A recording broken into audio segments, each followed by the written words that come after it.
ஐயா சாண்டி மாஸ்டர் அவர்களே, என்னையா எங்களை இந்த அளவு மிரட்டி விட்டுருக்கீங்க.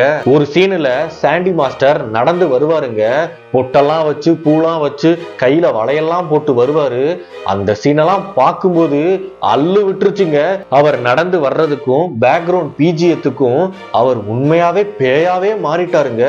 அந்த அளவு பயங்கரமா இருந்துச்சு. 2025ல ரிலீஸ் ஆன கிஷ்கிந்தபுரி இந்த படத்தோட ஒன்லைன் ஸ்டோரி என்னன்னா, இந்த படத்துல ஹீரோவும் ஹீரோயினும் கோஸ்ட் வாக்கின் அப்படிங்கிற ஒரு கம்பெனி வச்சு நடத்திட்டு இருக்காங்கங்க.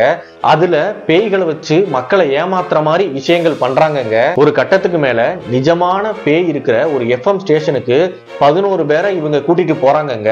ஆனா கூட்டிட்டு போனவங்க எல்லாரும் ஒன் பை ஒன்னா இறந்துகிட்டே வர்றாங்க.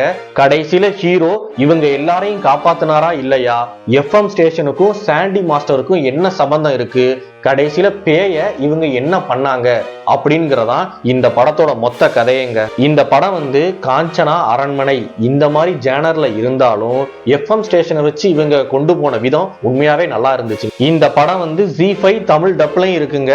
இந்த படத்தை பார்த்ததுக்கு அப்புறம் நம்ம வீட்டுல ஏதாவது பழைய எஃப்எம் ரேடியோ இருக்கா அப்படின்னு போய் பார்த்துட்டு அந்த எஃப்எம் ரேடியோவை தூக்கி போட்டுருவோங்க.